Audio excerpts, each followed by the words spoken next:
जैसे कि आप सुन रहे थे, उनकी जो मम्मी है वो बोल रही थी कि उनका जो घर में भी प्रॉब्लम है और उनके पास दवाई नहीं है और उनके पास सरकारी सहायता भी उतना कुछ नहीं पहुंचा है। अभी हम और एक हमारे सामने सामाजिक कर्मी है श्री संजय जेना जी, अभी हम उनसे बात करते हैं कि वो क्या करेंगे, उन परिवार के लिए कैसे मदद पहुंचाएंगे। देखिए, पहले तो मैं आपको आपके चैनल से बोलना चाहता हूं कि कोरोना से लड़ना है, कोरोना से लड़ना है, कोरोना से डरना नहीं है। ये जैसे गांव से फैला हो गया कि कोरोना पेशेंट, हमारा कैमरामैन किशन जी का घर में ऐसे सामाजिक भाषण हुआ है, उसको देखकर हम लोग आज कटक और भुवनेश्वर से अभिख्या ट्रस्ट तरफ से हम मिलके आए हैं और देखें कि उनका हालत क्या है। एकदम बिगड़ गया है, जैसे कि उनके पास जैसे से कोई उनको सपोर्ट नहीं दे।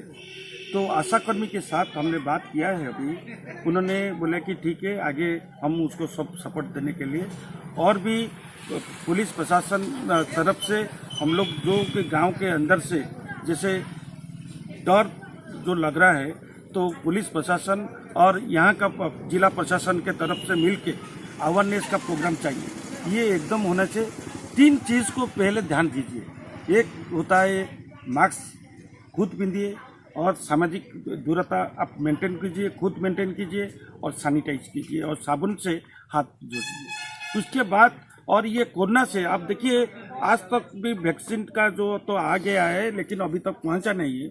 लेकिन ये जो प्रशासन का जो रिपोर्ट चल रहा है, आज 500 पेशेंट एडमिट हुआ है और कल 400 सुस्त हो गया है। इसका मतलब क्या है?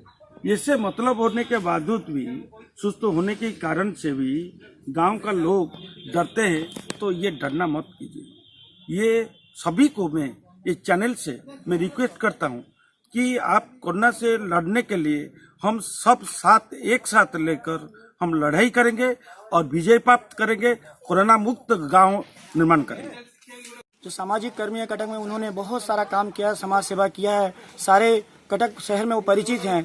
उन्होंने आकर के अपना हेल्प का जो हाथ बढ़ाया है उनके परिवार पर, और लोगों में एक अवेयरनेस प्रोग्राम होना चाहिए। गांव के लोगों में जो लोग छुआछूत भाव कर रहे हैं, उनके लिए एक प्रोग्राम होना चाहिए जिला प्रशासन की तरफ से और सामाजिक संगठन की तरफ से।